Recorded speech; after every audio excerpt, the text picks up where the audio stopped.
¿De qué les vengo a hablar yo? De la historia natural que existe entre la Aedes aegypti, que es el mosquito, y el dengue, que es el virus, que es una historia de encuentro y expansión. Para arrancar, si vamos a hablar del mosquito, tenemos que conocer al mosquito. El Aedes aegypti es conocido generalizadamente como el mosquito de la fiebre amarilla, o inicialmente se conocía como el mosquito de la fiebre amarilla.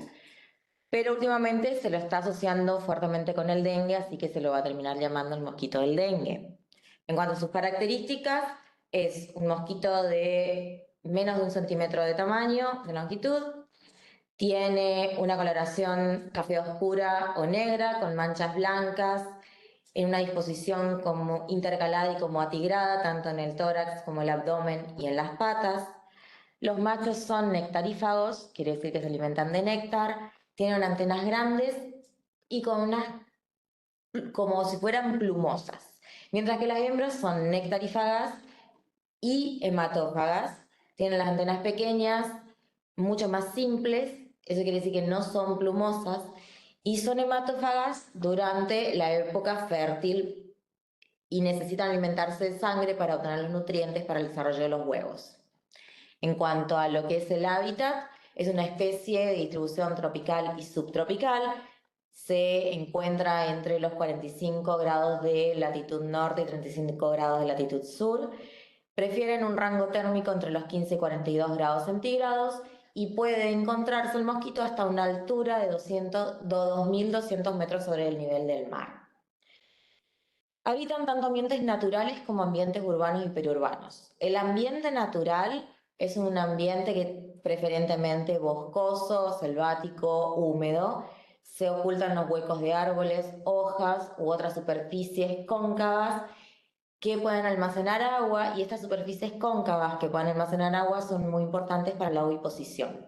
Mientras que en el ambiente urbano y periurbano se encuentran en el área de las casas y alrededor de las casas u otros ambientes donde puedan encontrar recipientes que puedan acumular agua limpia, y estos son, contrariamente a un ambiente natural, son recipientes artificiales, pero aún así les permiten reproducirse y oviposicionar en esos recipientes. En cuanto a los hábitos, y acá nos vamos a referir específicamente a los de las hembras, pueden picar a cualquier hora del día y de la noche, aunque tienen cierta preferencia por la mañana y la tarde. Y cuando el mosquito está inactivo, va a reposar en lugares oscuros y van a preferir el interior de la casa, encontrándose esos lugares de refugio debajo de la cama, otros muebles, detrás de cortinas, en el baño, en la cocina. Ocasionalmente se lo puede encontrar en la vegetación exterior, por lo tanto podemos darnos cuenta que vamos a encontrarlos tanto fuera como dentro de nuestro hogar.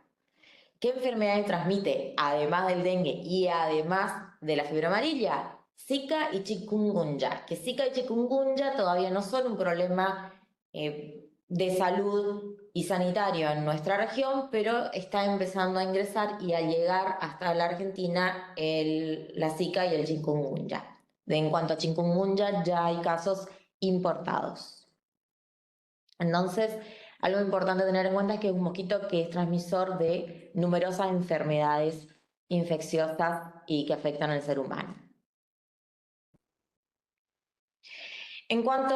Volviendo un poquito sobre la morfología, y lo que yo les decía sobre la distinción entre el macho y la hembra, el macho no solo es un poquito más chiquitito, sino como pueden ver tiene esas antenas que pareciera que tienen muchas plumas, y la hembra es más grande que el macho y tiene unas antenas mucho más simples, y es muy evidente la diferencia entre los dos mosquitos, tanto el macho como la hembra, en términos morfológicos. O sea, si ustedes, primero que si les está picando un mosquito, ya sabemos que es hembra, pero si ustedes ven mosquitos en su casa, si los matan y se animan a tomarse el trabajo de mirarle las antenas, si son plumosas son machos, si son simples son hembras. Y en cuanto al ciclo de vida, la duración del ciclo completo en condiciones óptimas de temperatura, humedad y lluvia, digamos, es de unos 17 días. Si partimos del adulto, el adulto tiene una vida promedio de entre 30 a 40 días, aunque en determinadas condiciones de temperatura si se encuentran de temperaturas bajas, puede entrar como una especie de estado de letargo y puede llegar a vivir hasta 120 días. Se aparea en vuelo y la hembra, como les dije anteriormente, se vuelve hematófaga en la etapa fértil. Los huevos, normalmente una hembra oviposiciona entre 50 a 150 huevos. Ni bien los oviposicionas tienen una coloración blanquecina y en pocas horas adquieren una coloración negra oscura. Se oviposiciona en cualquier recipiente que almacene agua por sobre el nivel del agua contra los bordes o la pared del recipiente, y cuando aumenta el nivel del agua y los huevos entran en contacto con el agua, entonces eclosionan los huevos. La embriogénesis dura de 2 a 4 días. Una vez que eclosiona el huevo, nos encontramos con las larvas. Las larvas presentan 4 estadios larvarios y a diferencia de otras especies, la larva no cambia morfológicamente en cuanto a sus características, sino que lo que cambia es en tamaño. La larva se reconoce porque es de alrededor 5 milímetros de longitud, tiene un cuerpo blanquecino, una cabeza oscura y desde el abdomen, desde el extremo del abdomen, cuelga, por decirlo de un modo, hacia el fondo, desde la superficie del agua. Lo que hace al estar en contacto con la superficie del agua es que de ese modo puede respirar, y una característica de las larvas es que es muy sensible a los cambios de intensidad lumínica. Entonces uno puede llegar a verlas a las larvas en un recipiente de agua cuando hay cambios bruscos de intensidad lumínica, porque tienden a nadar hacia la profundidad buscando refugio con movimientos serpentinos. ¿Cuánto dura la etapa larval? Entre 7 a 14 días. Posterior a la etapa larval viene una etapa de pupa, previo al adulto. La pupa tiene 2 a 3 milímetros, tiene esa forma como si fuera de un poroto de germinación, tiene capacidad natatoria con unas paletas natatorias abdominales. Vieron lo que parece que es el brote del poroto en germinación. Al final, eso es lo que parece que brota es el abdomen y al final están las paletas natatorias. Y el estado de pupa dura de 2 a 3 días y finalmente eclosiona el adulto. Muy bien, vamos a lo siguiente. Entonces ya sabemos cómo se ve el mosquito y cuál es su ciclo de vida y qué características tienen. Ahora vamos a hablar un poco acerca de la historia del mosquito. Y el subtítulo ya les dice que proviene de la África subsahariana y se ha diseminado en el mundo. Antes de entrar a ver cómo se diseminó, hay que tener en cuenta, quiero que les queden bien claros algunos conceptos. Por un lado, desde la perspectiva de la salud pública, la evolución de la domesticación de los vectores es un fenómeno de extrema importancia. Los vectores son aquellos organismos, se destacan entre ellos los insectos, que son capaces de transmitir infecciones que afectan al ser humano. Y en cuanto a la domesticación de los vectores, es la evolución o la adaptación de ese organismo o de esa especie a convivir y vivir con el ser humano. Y los otros dos conceptos que tienen que quedarles presentes en la mente es que los insectos que van a requerir sangre para su alimentación frecuentemente van a desarrollar una preferencia por la fuente más disponible y estable de sangre, y esa fuente más disponible y estable de sangre a nivel mundial somos los humanos. Y el otro concepto importante relacionado con la domesticación es que una vez que una especie evoluciona para coexistir con el ser humano, se va a diseminar junto a este, porque el ser humano presenta una gran habilidad para una enorme movilidad. Y algo muy importante tener en cuenta a ese respecto en cuanto a la gran movilidad es que el ser humano tiene la habilidad de traspasar barreras naturales que otras especies no pueden atravesar, como por ejemplo un océano, un mar, una cordillera. el ser humano desarrolla o lo hace caminando, si no desarrolla medios de transporte para atravesar esas barreras y desplazarse grandes distancias.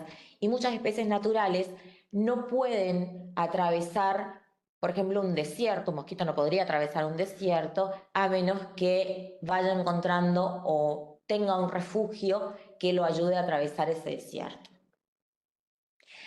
Entonces, si vamos a ver en lo que se refiere a la historia del mosquito de la Aedes aegypti en los últimos 600 años, que es lo destacable en términos de su diseminación a nivel mundial, tenemos que tener en cuenta que se origina o que la forma ancestral o salvaje del Aedes aegypti se encuentra en el África subsahariana. Y digo se encuentra porque el Aedes aegyptis formosus es la subespecie de Aedes aegypti que es su forma salvaje y primigenia y todavía está presente en bosques y selvas en el África subsahariana. Alrededor, ya en el África subsahariana, se cree que el mosquito comenzó a invadir los espacios donde estaban presentes los asentamientos humanos, adaptándose y domesticándose y comenzando su proceso de obtención de características que hacen que se lo identifique como Aedes aegypti y como la subespecie aegypti, es decir, Aedes aegypti, para separarlo de su versión salvaje, Aedes aegypti formosus. Alrededor del año 1500, cuando empieza la exportación de esclavos desde el África al Nuevo Mundo, que es el continente americano, así como se desplazan atravesando esta gran barrera geográfica que es el Océano Atlántico, el ser humano acompaña en esos barcos y acompaña al ser humano el mosquito. Entonces, el mosquito sale del África y coloniza América, allá por el 1500. Ya en el 1648 se empiezan a describir epidemias con características de fiebre amarilla. Entonces, la primera enfermedad asociada al dengue fue la fiebre amarilla, por eso del nombre del mosquito de la fiebre amarilla. En América Latina se diseminó, no solo en América Latina, sino a lo largo de todo el continente, y principalmente en realidad lo que era el sur de Estados Unidos, América Central, las islas del Caribe y toda América Latina hasta el centro noreste de Argentina. Y debido a los constantes intercambios entre América y principalmente España y Portugal, el mosquito se trasladó hacia Europa. Ya en 1801 se describe una enfermedad semejante al dengue en España y en ese momento se la nombra como dengue por un médico que hizo la descripción de esa enfermedad. Y vemos entonces que el camino que va haciendo es de África a América, de América a Europa. Y uno podría preguntarse por qué, siendo que Europa está más cerca de África, el mosquito no había invadido Europa. Y eso tiene que ver con el gran desierto del Sahara, que actuaba como una gran barrera natural que evitaba que el mosquito lo atraviese e invada el Mediterráneo. Y el mosquito va finalmente invadir todo lo que es Asia, Islas del Pacífico y Oceanía cuando ocurre la apertura del canal de Suez. Esa es otra barrera natural que terminamos atravesando como seres humanos y en ese atravesarla nos llevamos al mosquito. Y ya para 1870 se encontraba presente el mosquito en Asia, se describe para 1879 una enfermedad semejante al chikungunya. En la región asiática también se describen enfermedades semejantes al dengue. Y en 1887 se colecciona, un naturalista colecciona en Oceanía, específicamente en Australia, un mosquito que ese mosquito, cuando se hace una revisión posterior de las especies, es Aedes aegypti. Entonces, ¿qué nos tiene que quedar en claro todo esto? Que el mosquito se trasladó junto con el ser humano, hizo un camino que fue África, América, Europa, Asia, Islas del Pacífico y Oceanía. Y en ese proceso nos queda claro que el mosquito es una especie, el Aedes aegypti, altamente flexible y oportunista. Porque así como presenta una rápida respuesta a los cambios ambientales, adaptándose a vivir en ambientes urbanos y perurbanos, a convivir con el ser humano, también tiene la capacidad no solo de quedarse viviendo en los ambientes perurbanos, sino de invadir sus nichos naturales o más cercanos a sus nichos naturales, que vendrían a ser selvas y bosques húmedos en todas estas regiones del mundo, y por tanto fluctúa fácilmente entre distintos hábitos de alimentación, reproducción y oviposición según lo que le convenga para subsistir y sobrevivir. Hasta ahí fue la historia del mosquito. Ahora vamos a ver la historia del dengue. Y si leen el subtítulo dice de Asia a Isla del Pacífico Sur for Export. Y lo interesante acá es que, como vemos, hace el camino contrario al que hizo el mosquito. Entonces, otro de los conceptos que nos tenemos que quedar, que nos tiene que quedar claro, es que si bien allá por el 1800 ya se describían enfermedades semejantes al dengue, el dengue como enfermedad se caracterizó muy bien y se conoció cuál es su agente etiológico alrededor del siglo XX. Y la última gran pandemia de dengue inició durante la Segunda Guerra Mundial y continúa en el presente. Además, otras ideas importantes a tener en cuenta es que el proceso de domesticación del mosquito ha estado acompañado por un incremento en su competencia para transmitir virus humanos, es decir, de que el mosquito es el mejor transporte para el virus, y los virus, por tanto, han sido sometidos a presiones evolutivas para adaptarse a la especie de mosquito que se alimenta preferentemente de su huésped humano. ¿Qué nos dicen o qué nos cuentan los registros históricos sobre el dengue? Ya hay descripción de una enfermedad semejante al dengue antes de Cristo.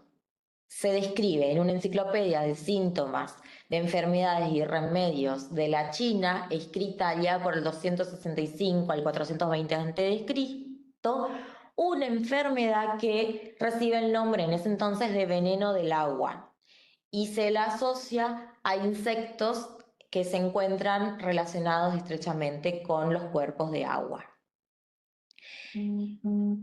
Por otro lado, vemos que ya más adelante en la historia, en 1635, en el oeste de la India, se describe una epidemia con síntomas, una enfermedad con síntomas semejantes al dengue. Lo mismo en 1699 en Panamá, hay una epidemia con una enfermedad con características semejantes al dengue.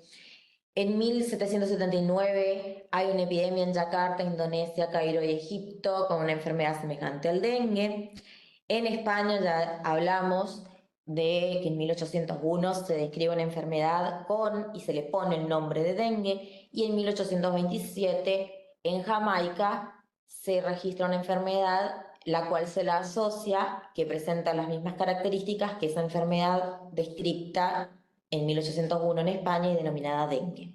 Con esto lo que le quiero mostrar es que el dengue ya para esta época estaba diseminado a nivel mundial, pero si recordamos cómo fue la diseminación del mosquito, el Aedes aegypti no estaba diseminado en todo el mundo para entonces. Entonces, cuando se trata de buscar quién era el responsable de la transmisión de dengue, previo a que la Aedes aegypti abandone África y se distribuya a nivel mundial, es el Aedes albopictus, que recibe el nombre de mosquito tigre. Aedes albopictus ya les dice que es un pariente muy cercano a la Aedes aegypti. De hecho, son tan cercanos que tienen patrones de coloración muy semejantes, pero se los puede distinguir entre sí, y si ustedes miran las imágenes que yo les puse, fíjense que en el tórax el Aedes albopictus tiene una línea blanca como mancha distintiva, mientras que la Aedes aegypti tiene unas líneas blancas que dibujan una lira. Entonces, allá por la China del 200 o 300 a.C., probablemente el responsable de transmitir el dengue fue la Aedes albopictus, lo mismo en la India en el 1600, en Yakarta en 1700, mientras que en el área de Panamá, España y Jamaica, el responsable de la transmisión del dengue era el Aedes aegypti. Después ocurre otro evento importante que ya les mencioné en cuanto a para el avance de la Aedes aegypti a todo lo que es el área de Asia, Islas del Pacífico y Oceanía, que fue la apertura del Canal de Suez en 1869. De ese modo el mosquito extiende y se disemina ya mundialmente, y algo interesante a tener en cuenta es que en 1906 Thomas L. Bancroft, que era un naturalista, él en Australia realiza un estudio epidemiológico e identifica como vector del dengue a la Aedes aegypti, es decir, asocia específicamente al dengue como enfermedad transmitida por el Aedes aegypti. Una vez abierto el canal de Suez y diseminado en toda Asia, el siguiente hito importante en cuanto a la gran pandemia que estamos viviendo del dengue se inicia a mediados del siglo XX. Se dice que durante la Segunda Guerra Mundial, no se dice, sino que inicia en la Segunda Guerra Mundial la gran epidemia de dengue, pues una de las causas de mayor morbilidad entre los soldados aliados y japoneses en Pacífico y en Asia era el dengue.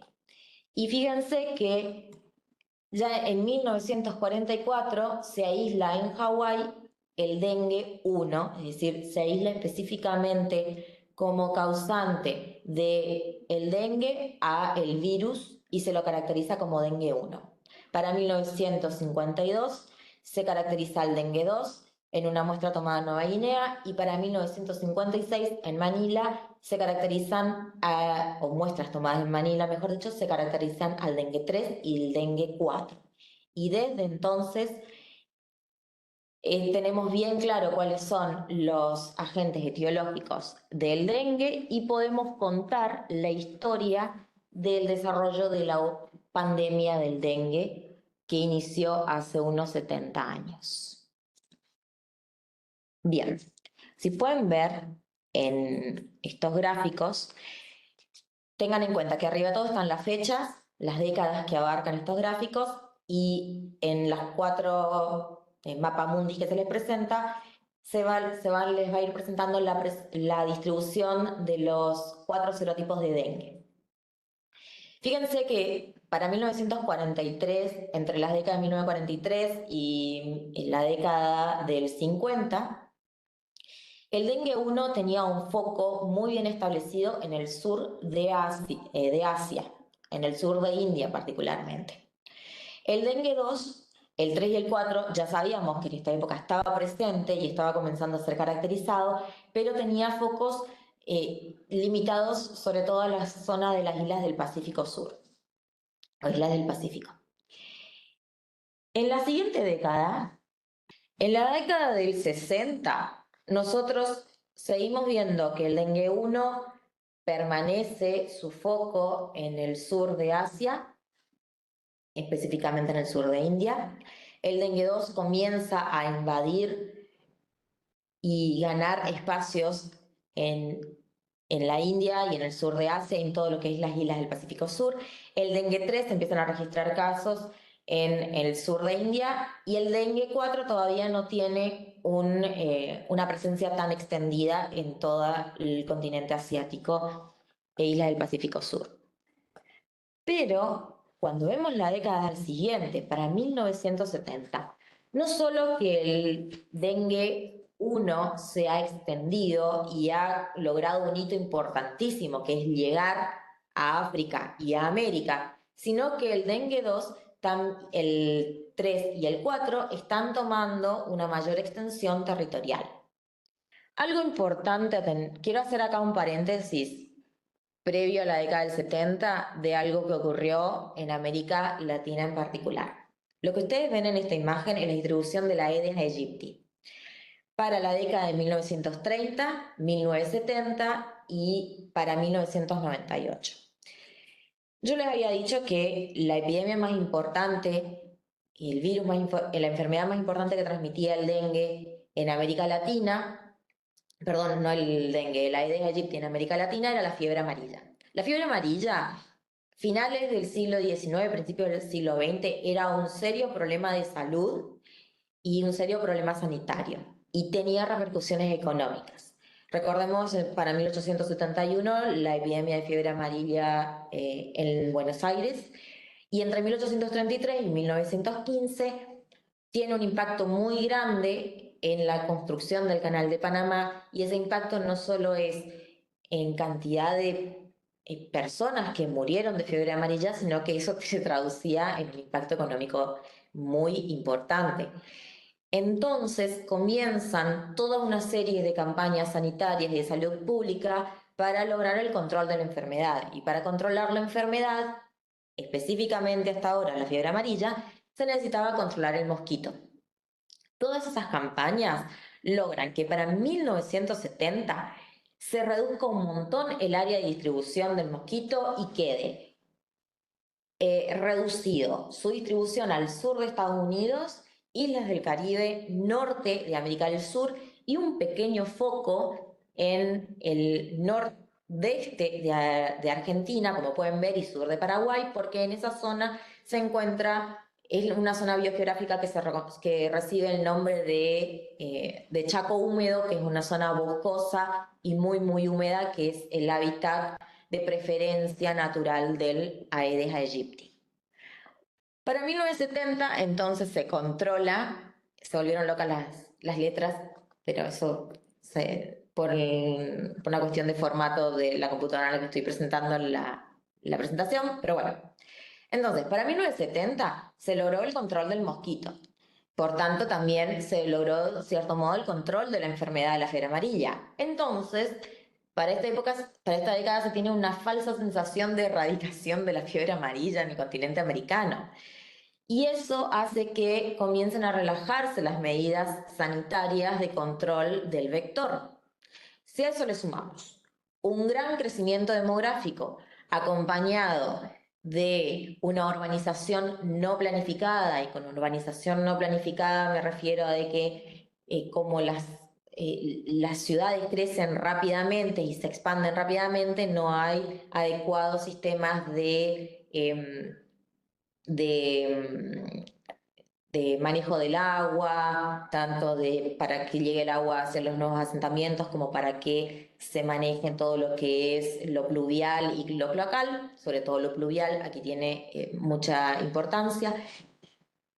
Si se le suma eso, que si bien hubo un crecimiento económico, pero en general comparado con otros lugares del mundo, otras áreas del mundo, el nivel socioeconómico tendía a ser medio bajo, que hubo también una expansión del comercio internacional y sobre todo el comercio intralatinoamericano y un auge del transporte aéreo, todo eso favorece a que para 1998 todo el esfuerzo de control del mosquito se fuera al garete y tenemos de vuelta extendido en 2 décadas el Aedes aegypti en toda América Latina.